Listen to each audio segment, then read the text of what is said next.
장로님들, 성도님들께 깊이 감사드립니다. 부산 극동방송 지사장으로 섬기고 있는 박광현 장로입니다. 교회 와보니까요, 저도 충청도에서 태어나고 자랐는데 그곳에서 고신교회를 섬겼습니다. 그리고 SFC 활동도 열심히 했습니다. 대학 다닐 때는 SFC 위원장도 했습니다. 우리 SFC 대선배님이신 우리 이우성 장로님 계시니까 마음이 든든합니다. 그리고 우리 부산극동방송 운영위원회를 잘 섬겨주고 계시는 우리 조응수 장로님도 올라오기 전에 뵀습니다. 그래서 역시 또 더 든든합니다. 제가 방송사에 있으니까요, 방송하면서 재밌는 일 있으면 얘기해달라는 얘기를 가끔 하십니다. 그런데 우리 청취자들께서 당신이 생각하고 싶은 대로 찬양을 적어서 보내주시는 경우가 있어요. 신청곡 보내실 때 예를 들면 내 마음에 한 노래 있어 라는 찬송 있잖아요. 그 찬송을 꼭 내 마음이 하늘 위에 있어 이렇게 보내주시는 분들이 계세요. 그리고 똑바로 보고 싶어요 주님, 이 찬송 아시죠? 그 곡은 꼭 이렇게 보내요. 똑바로 살고 싶어요 주님. 이 제목도 괜찮기는 한 것 같아요, 그렇죠? 그런데 정말 이렇게 보내면 안 되는데 보내는 제목들이 있어요. 좀 불효자 같은 제목을 보내십니다. 나는 네 아들이라. 이 곡 제목이 원래 너는 내 아들이랍니다. 이 주어하고 목적어가 바뀌니까 나는 네 아들이라, 이거 안 되잖아, 이런 말. 또 주어와 목적어가 바뀌는 경우가 이런 경우가 있어요. 나는 주를 기르시는 목자. 주는 나를 기르시는 목자잖아요. 네. 극동방송에 전화하시는 분들 중에 방송사 이름을 또 틀리는 분들이 계세요. 극동방송이라고 제가 분명히 말씀드렸는데 전화하셔서 교통방송이죠? 이렇게 말씀을 하십니다. 이름을 제대로 알고 있고 또 제대로 써야죠. 왜냐하면 이름 속에는 뜻이 담겨 있기 때문입니다. 우리 거제교회에도 이 거제교회라는 이름에 이 지역을 복음화시키는 교회라는 뜻을 담고 있지 않습니까? 마찬가지로 극동방송도 교통방송이 되어서는 안 됩니다. 극동방송에 담긴 뜻은요, 저희가 FEBC 이렇게 극동방송을 부르는데요, Far East Broadcasting Company. Far East니까요, 동쪽 끝이라는 뜻입니다. 저 동쪽 끝. 우리는 동쪽 끝이 아니지만 유럽 사람들이 볼 때는 동쪽 끝이죠, 이쪽이. 그래서 극동 지역, 중국, 일본, 한국, 몽골, 극동 러시아 지역에 방송으로 복음을 전하라는 사명을 이 극동방송이라는 이름 속에 담고 있는 겁니다. 이 일을 위해 우리 하나님께서는 2개의 미국 선교단체를 들어 쓰셨습니다. 극동방송 역사 속에 등장하는 미국 선교단체, 하나는 팀 미션이고요, 또 하나는 FEBC입니다. 방금 제가 소개해드린 것처럼 극동방송이죠. 먼저 팀 미션의 우리말 이름은 복음주의 동맹선교회인데요, 영어 이름이 The Evangelical Alliance Mission입니다. 그래서 앞에 TEAM을 따니까 팀 미션이 되는 겁니다. 1890년 미국 뉴욕에서 시작됐고요, 주요 선교 타겟 지역은 중국, 인도, 일본이었습니다. FEBC 극동방송은 1945년 미국 캘리포니아 서부에서 시작이 됐고요, 주요 선교 타깃 지역이 중국, 일본, 러시아, 필리핀이었습니다. 그런데 성도님들 좀 이상하지 않으세요? 선교 타깃 지역을 보면 뭐가 없죠? 우리나라가 없어요. 한국 한반도가 없습니다. 팀 선교부나 또 FEBC 극동방송이 한국보다는 중국, 일본, 인도, 필리핀, 러시아 이쪽에 관심이 많았어요. 한국이 1순위 선교 지역은 아니었습니다. 그렇지만 우리 하나님께서 능하신 손으로 그 방향을 한반도로 틀으셨고요, 결국은 공산화된 중국과 러시아, 북한, 그리고 2차 대전 패전국인 일본까지 안정적으로 방송으로 복음을 전하는 길을 우리 한반도, 남한을 통해서 이루셨는데요. 그 이야기를 좀 오늘 나누고 싶습니다. 먼저 팀 선교부, 1890년 뉴욕에서 시작된 이 선교부가 우리나라에 어떻게 방송을 세웠는지 알아보겠습니다. 극동방송 역사는 팀 선교부, 이 선교단체와 전혀 관계가 없었던 두 사람의 운명적인 만남에서 시작이 됩니다. 한 분은 강태국 목사님입니다. 1904년 제주에서 출생하셨고요. 일제시대 신사참배로 옥고를 치르십니다. 해방 후에 1947년 미국으로 유학을 떠나서 박사학위를 받으시고요. 귀국해서는 세문안교회, 언더우드 선교사님이 세우신 세문안교회 담임 목사를 하셨고 한국성서대학을 설립하셨습니다. 또 한 분은 미국 분인데요. 탐 왓슨 장로님인데요. 미국 플로리다에서 상업방송을 경영하던 사장이었습니다. 두 분은 세 번의 극적인 만남을 통해 동역자가 되는데요. 강태국 목사님의 회고록을 제가 그대로 읽어드리겠습니다. 1950년 8월의 어느 주일이었다. 나는 밥존스 대학교 교정에서 미국 신사 한 사람을 만났다. 그는 내가 한국 사람이라고 하는데 퍽 호기심을 가졌다. 그는 나에게 빨리 노스캐롤라이나 몬트릴에 가서 빌리그레암 목사의 설교를 듣자고 했다. 나는 그의 승용차 뒷자리에 앉았고 앞자리에는 그의 부인이 동승했다. 도중에 나는 그에게 물었다. 당신의 직업이 무엇입니까? 나는 방송을 하고 있습니다. 아, 그렇습니까? 그러면 당신이 한국에 가서 복음방송을 시작해 주십시오. 우리나라에는 복음방송이 하나도 없습니다. 라고 했더니 탐 왓슨은 묵묵부답이었다. 우리는 목적지에 이르기까지 아무 말도 하지 않았다. 그 후 2주일 뒤에 어느 수양회에서 내가 설교를 하게 됐는데 우리는 다시 만나게 됐다. 그는 내 설교를 유심히 들었다. 그러니까 설교한 분은 강태국 목사님이고 들은 분은 탐 왓슨 장로님입니다. 우리는 또 아무 말도 없이 인사만 하고 헤어졌다. 그러나 그때로부터 1년 후 1951년 10월에 내가 귀국하려고 화물선을 타기 위해 샌프란시스코에 와서 그를 다시 만났다. 나는 너무 반가워서 어디로 가십니까? 나는 이제 학위를 마치고 한국으로 돌아갑니다 라고 말했더니 그는 당신이 나보고 한국에서 복음방송을 시작하라고 하지 않았습니까?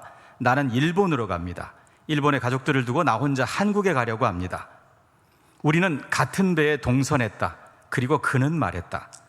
내가 작년에 차를 타고 가면서 당신이 나를 한국으로 오라고 간곡한 청을 했을 때 나는 아무 말도 대답할 수가 없었습니다. 왜냐하면 그것은 너무 천만 뜻밖의 요청이었기 때문입니다. 그러나 그 다음 주일 수양회에서 당신이 외치는 호소를 듣고 나는 밤새도록 울었습니다. 그리고 나는 한국으로 갈 것을 결심했습니다. 왓슨과 나는 전에 알던 관계도 아니고 또 누구의 소개를 받아 교제한 일도 없었다. 전혀 모르는 사람이다. 오직 하나님께서 만나게 하셨다.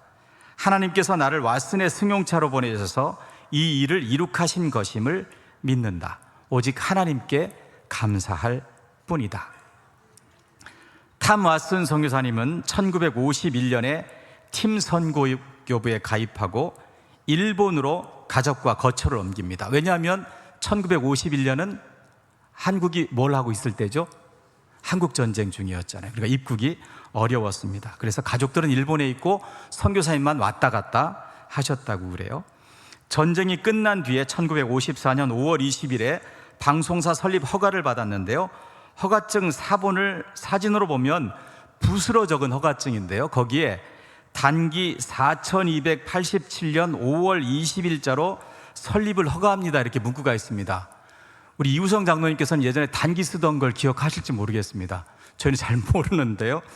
단기에서 2333을 빼면 1954년이 됩니다. 그리고 1956년 12월 23일에 한국복음주의 방송국이라는 이름으로 역사적인 개국을 하는데요. 이날이 극동방송의 공식 개국일이 됩니다. 초기 극동방송 사진을 보고 계시는데요. 왼쪽 편에 흐릿하게 있는 하늘로 닿아 있는 것이 그게 안테나입니다. 초대 국장은 탐 왓슨 선교사님이고요. 처음부터 선교방송답게 한국어, 중국어, 러시아어, 영어 4개 나라 방송을 했습니다. 말로. 그리고 대한민국 세 번째 방송사인데요. 일제시대 설립된 KBS, 그리고 디캠프 선교사님이 설립한 CBS에 이어서 대한민국 세 번째 방송사고요. 우리나라 땅에서 외국에 있는 청취자들을 대상으로 해서 방송하는 최초의 방송, 한국 방송 역사에서는 최초의 대외 방송이 바로 우리 극동방송이 됩니다. 이 한국복음주의 방송국은 1967년에 이름을 극동방송으로 바꾸게 됩니다. 방송사 설립 초기의 사진을 몇 개 보시는데요. 비스듬하게 앉아 계신 분이 이승만 대통령이세요. 그 옆에 앉아 있는 분이 타마슨 선교사님이신데요. 설립 허가를 받기 위해서 이렇게 부탁하는 모습이고요. 네, 공사할 때 모습입니다. 그리고 초기에 장비를 설치했고 놓고 우리 한국 엔지니어 그리고 미국에서 오신 선교사님 엔지니어의 모습입니다. 초기 한국 직원들과 선교사님들이 함께 찍은 사진을 보실 수 있고요. 이게 1965년에 찍은 사진입니다.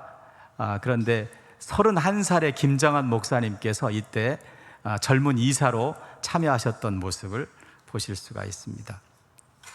이렇게 팀 선교부에서 극동방송을 56년에 세웠고요. 또 하나의 선교단체인 FEBC, 어떻게 우리나라에 세우게 됐는지 알아보도록 하겠습니다. 앞에서 소개한 것처럼 FEBC는 2차 대전이 종료된 1945년 미국 서부 캘리포니아에서 시작됐는데요. 선교사님들의 주요 관심은 오직 중국이었습니다. 워낙 인구가 많았으니까요. 그래서 방송사를 세우기 위한 첫 사역지가 상하이였습니다. 그런데 그 당시 중국이 국공 내전 끝에 공산화로 가는 시기였습니다. 결국 상하이를 철수해서 필리핀 마닐라에서 먼저 방송을 시작합니다. 그리고 1957년에 미 군정이 점령하고 있던 오키나와가 이때는 미국 땅이었습니다. 태평양 전쟁에 승리한 미국 땅이었는데 이곳에 송신소를 세우고 중국과 일본 선교에 박차를 가합니다. 그런데 1970년에 미 군정이 오키나와 섬을 일본에 반환하게 되면서 이 오키나와 송신소가 방송 중단 위기에 처하게 됩니다. 그때 선교사님들이 주목한 땅이 바로 우리나라의 제주도였습니다. 1970년 3월에 제주 에어롭 하규리를 송신소 이종 최종 부지로 결정을 하고 오키나와 송신소를 이곳으로 이전하기 위한 프로젝트를 추진하고요. 1973년 6월 30일에 이곳으로 이전하고 방송사 이름을 아세아 방송이라고 정하게 됩니다. 이때 초대국장이 바로 김장환 목사님이셨는데요. 연세가 39세였습니다. 이 아세아 방송은 2001년에 제주 극동방송으로 이름을 바꾸게 됩니다. 제가 두 개의 선교단체를 말씀을 드렸는데요. 하나님께서 어떻게 한국 땅에 별 관심이 없었다고 제가 말씀드렸잖아요. 그런데 어떻게 한반도로 하나님의 손길을 이동하셨는지 한번 정리를 해보겠습니다. 짧은 거지만 첫 번째, 1890년에 미국 뉴욕의 팀 선교부가 설립이 되고요. 이 팀 선교부 이후에 1945년에 미국 서부 캘리포니아에는 극동방송 FEBC가 설립이 됩니다. 팀 선교부가 1956년에 인천에 한국복음주의 방송, 후에 극동방송이라고 이름을 바꾸는데요, 설립을 하고요. 1973년에는 FEBC가 아세아 방송을 제주에 개국을 하게 됩니다. 이 두 방송사는 1977년부터 김장한 목사님께서 공동 운영을 하시게 되고요. 2001년에는 두 개의 방송사가 하나의 법인으로 통합해서 하나의 방송사가 돼서 재단법인 극동방송이 되는데요. 그래서 극동방송의 개국일은 팀 선교부가 설립한 한국복음주의 방송 1956년 12월 23일이 되고요. 이 극동방송의 선교 정책은 1973년에 세운 아세아 방송, 제주 극동방송의 선교 정책을 우리가 계승하고 있습니다. 그래서 현재 FEBC 인터내셔널 안에 23개 회원국이 있습니다. 그래서 우리 극동방송도 FEBC 코리아입니다. 그래서 본부는 미국에 있거든요. 그래서 FEBC 코리아라는 국제 선교단체 하나가 되어 있습니다. 오늘 거제교회 성도님들과 그 북한 사역 이야기를 조금만 더 나누고 싶습니다. 현재 우리나라에서는 AM 방송을 거의 청취하지 않는데요. 하지만 북한과 중국, 러시아 등에서는 여전히 AM 방송이 아주 유용합니다. 극동방송은 2개의 AM 채널을 운영하고 있는데요. 먼저 서울 AM은 1956년 인천에서 방송을 시작해서 안산시 대부도로 송신소를 옮겨서 출력 100kW로 송출하고 있습니다. 대한민국 최초의 대외 방송이라고 제가 설명을 드렸죠. 그리고 제주 AM은 오키나와에서 이제 옮겨온 거죠. 1973년 개국부터 지금까지 제주도 애월읍 송신소에서 출력 250kW로 한순간도 쉬지 않고 선교 방송을 송출하고 있습니다. 영도에 있는 우리 부산 극동방송 송신소 출력이 1kW입니다. 1kW. 그런데 제주 극동방송이 250kW면 얼마나 전파가 센 겁니까? 중국, 시베리아까지 아주 깨끗하게 전파가 가고 있습니다. 복음을 접할 수 없는 지역의 유일한 복음 방송이 바로 극동방송이고요. 극심한 억압 속에서 신앙생활하고 있는 이들에게 극동방송이 말 그대로 생명의 젖줄 역할을 감당하고 있습니다. 특히 극동방송은 최근 들어 FM을 통해서도 북한에 복음을 전하기 위한 노력을 계속하고 있는데요. 영동, 속초, 괴방산 FM 송신소를 통해 동해안 북쪽 지역과 금강산까지 방송이 이르고 있고요. 서울 극동방송의 관악산 송신소 FM 전파는 해주와 개성에서 아주 깨끗하게 방송을 들을 수가 있습니다. 또한 북한 황해도 앞바다인 백령도에 2019년에 FM 중계소를 설치해 북한 서해안과 서해바다의 어선과 공해상의 선박들에게 복음을 전하고 있습니다. 그리고 작년에는 울릉도에 FM 중계소를 세워서 역시 동해안 지역과 동해상의 북한 선박들에게 맑고 깨끗한 FM 방송으로 복음을 전하고 있습니다. 또한 극동방송은 통일된 북한 땅에 직접 방송사를 설립해 복음을 전하기 위한 마스터 플랜을 세우고 남한 지사별 매칭을 통한 북한 지사 설립 계획, 탈북 사역자 양성, 통일 펀드 조성 등 체계적이고 실질적인 노력을 기울이고 있습니다. 바로 내일이네요. 내일이 7월 1일인데요. 내일 탈북 사역자 2명을 저희가 신규 채용을 해서 PD 2명이 내일 입사를 하게 됩니다. 하나님께서 허락하시는 그날 우리의 기도와 노력이 열매를 맺을 것으로 기대하고요. 우리 부산극동방송이 세울 북한의 지사는 노랗게 표시되어 있는 신의주 극동방송입니다. 신의주에 우리 모두 함께 가서 방송사를 세워야겠습니다. 기억하고 기도해 주시길 부탁드립니다. 북한 사역과 관련된 영상 하나를 잠깐 보시겠습니다. 평양에 가셨을 때 목사님 방송 들을 때는 분도 더러 계실 거래요? 내가 직접 들었죠. 아침 새벽에 산책을 하려고 나와서 이렇게 걷는데 보통 항에서 낚시질하는 사람이 있거든. 지나가다가 서서 뭐 잡았어요? 하고 그러니까 그 노인이 이렇게 저 쳐다보더니 목사님이 그러래요. 그걸 어떻게 아세요? 제가 10년 동안 방송국을 통해서 계속 목사님 음성을 듣는데 왜 모르겠습니까? 인사 한마디에 벌써 알아들어요. 그 한마디에 제가 가슴이 들어오죠. 아니 여기서 귀방송을 들으면서 저렇게 사는 영혼이 있다. 하나님께서 은혜를 베푸셔서 방송을 통해서 하나님께 예배할 수 있도록 하셨습니다. 신종 코로나 바이러스 여파로 일본에서 열릴 예정이었던 도쿄올림픽, 패럴림픽이 현재 1년 연기된 상황인데요. 소형 라디오를 가지고 있던 거 또 마저 딱 틀어놓으니까 밤 1시부터 새벽 4시 반 5시 정도까지는 얼마나 잘 들리는지 몰라요. 그 국동방송을 통해서 제가 그때 믿음의 성장하기 시작했어요. 그리고 거기서 내가 구원의 확신을 받았어요. 그저 밤만 되길 기다렸어요. 방송 듣는다. 지금 북한의 영혼들이 이 방송을 그렇게 듣고 있어요. 네, 북한에서 이렇게 듣고 있습니다. 그리고 그 사역의 열매들이 나타나고 있는데 그 열매는 뒤쪽에 한 번 더 소개해 드리도록 하겠습니다. 지금까지 살펴본 것처럼 극동방송은 하나님의 뜻에 순종한 선교사님들의 사역의 열매로 지금까지 왔습니다. 많은 간증이 있지만 이 시간 귀한 시간에 두 분의 순교자를 소개하고 싶습니다. 한 분은 데이비드 윌킨슨 선교사님인데요. 이분은 FEBC 오키나와 송신소를 제주로 이전하는 업무를 총괄한 아세아 방송 설립 준비위원장이셨습니다. 사역하다 과로로 1971년 8월 26일에 사무실에서 돌아가셨습니다. 방송사 개국을 보지 못하셨고요. 그렇지만 선교사님의 순교를 바탕으로 2년 뒤에 민간방송 최대 출력 250kW로 제주 아세아 방송, 제주 극동방송이 개국하게 됩니다. 다른 한 분은 팀 선교부의 극동방송 초대 국장이었던 탐 왓슨 선교사님의 아내분입니다. 강태국 목사님과 처음 만났을 때 자동차 앞에 타고 계셨던 분이시죠. 캐더린 왓슨 선교사님이신데요. 아이를 안고 있는 분이 캐더린 왓슨 선교사님이시고요. 아이가 이렇게 손으로 가르치고 있는 여성이 한 분 더 계시죠. 그분이 왓슨 선교사님의 큰 따님입니다. 선교사님은 3명의 자녀가 있었는데 전쟁 고아인 이 아이를 입양했다고 합니다.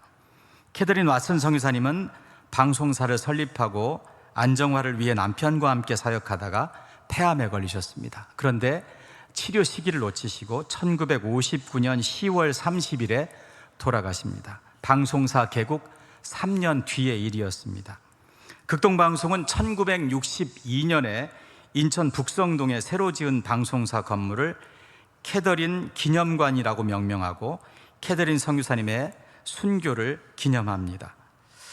이 사진은 봉헌예배, 캐더린 기념관 봉헌예배에서 선교사님들이 꽃다발을 받는 장면인데요. 캐더린 왓슨 선교사님의 초상화와 앞에 허리를 숙이고 계신 분이 남편 탐 왓슨 선교사님을 함께 보실 수가 있습니다. 한국인 1호 직원이었던 한용석 목사님, 이 탐 왓슨 선교사님과 동역하셨는데요. 극동방송 개국 50주년 특별방송에 출연해서 저와 인터뷰를 했는데요. 그때 왓슨 선교사님 부부가 비행장에서 헤어질 때 이야기를 전해주셨습니다. 그 당시 서울의 비행장이 여의도에 있었습니다. 저는 선교사님 부부가 이별하는 모습을 곁에서 지켜봤습니다. 함께 미국으로 가지 못하는 탐 왓슨 국장은 많이 미안해했습니다.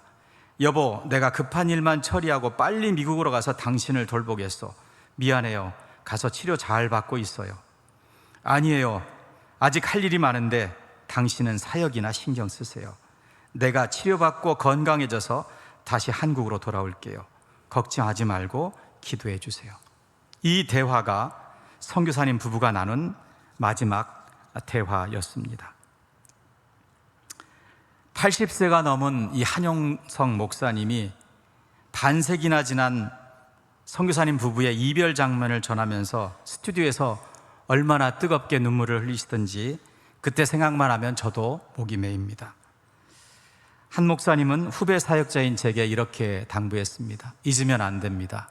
극동방송은 이분들의 순교의 피로 피어난 꽃이라는 것을 꼭 기억해야 한다고 당부하셨습니다. 극동방송 안에 이렇게 순교의 정신이 살아 있습니다.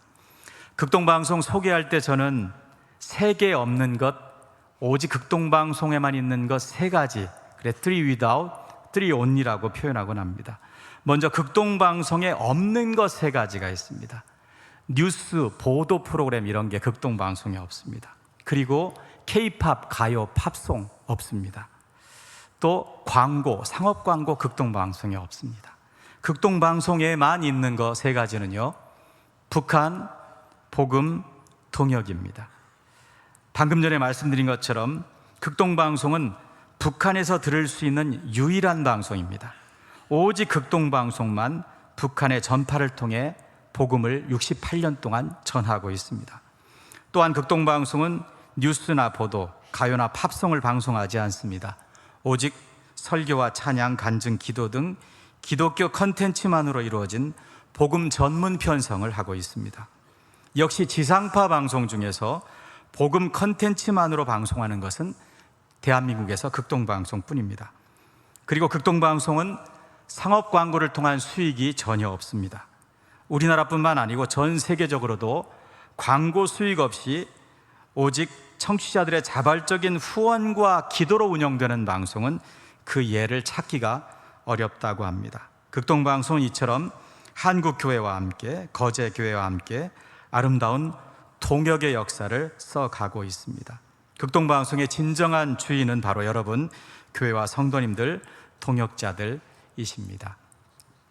마지막으로 사진 한 장을 소개하고 싶습니다. 바로 인천 하객동에 극동방송 최초 사옥을 건축하고 머릿돌 앞에서 찍은 선교사님들의 기념사진입니다. 저는 이 사진 속에서 선교사님들의 헌신도 보지만 한 번도 가보지도 못하고 만나보지도 못한 한국 땅과 한국 사람들을 구원하기 위해 방송사에 기꺼이 헌금을 보내주신 미국에 계시는 성도님들의 동역과 그 헌신도 함께 보게 됩니다. 극동방송은 방송을 통해 한반도와 극동아시아 지역을 복음화시키기 원하시는 하나님 아버지의 꿈입니다. 그리고 그 꿈을 지금 사진에 보시는 것처럼 푸른 눈의 선교사님들 통해 이루셨고, 지금도 그 위대하고 장엄한 사역을 여러분과 또 극동방송 직원들이 이어가고 있습니다. 그리고 이 사역은 우리의 후대를 통해 거제교회의 다음 세대를 통해 계승될 것입니다. 이 귀한 사역에 동역해 주시는 거제교회와 성도님들께 다시 한번 깊은 존경과 감사 인사를 전합니다. 잠언 22장 28절 말씀을 제가 늘 암송하고 다니는데요, 내 선조가 세운 옛 지계석을 옮기지 말지니라. 선교사님들의 또 우리 신앙 선배들의 그 지계석을 옮기지 않고 부름받은 사명을 신실하고 겸손하게 감당하는 부산 극동방송이 되겠습니다. 들어오면서 저희가 선물로 볼펜을 하나씩 나눠드렸습니다. 볼펜은 적으라고 있는 거잖아요, 그렇죠? 그래서 적으실 수 있는 건 밖에 있습니다. 극동방송 사역에 또 신의주 극동방송을 세우는 이 사역에 함께 참여하기 원하시는 우리 성도님들 10,000원 후원하실 수 있습니다. 물론 더 하시면 더 좋습니다. 그렇지만 10,000원 후원부터 시작해 주시기를 간곡히 부탁드립니다. 그래서 월 정해진 시간에 후원하실 수 있는 전파성에서 약정서가 밖에 있는데요, 함께 기도해 주시고 동역해 주시면 감사하겠습니다. 그리고 극동방송 차량 스티커도 있는데, 이 스티커는 내 차에 그냥 붙이고만 다니면 되잖아요. 그래서 다른 이들이 보고 이 주파수를 맞췄을 때 성령께서 역사하셔서 그들의 심령에 복음이 심겨질 수 있도록 여러분들 이 주파수 붙이는 일에도 함께 참여해 주시기를 부탁드립니다.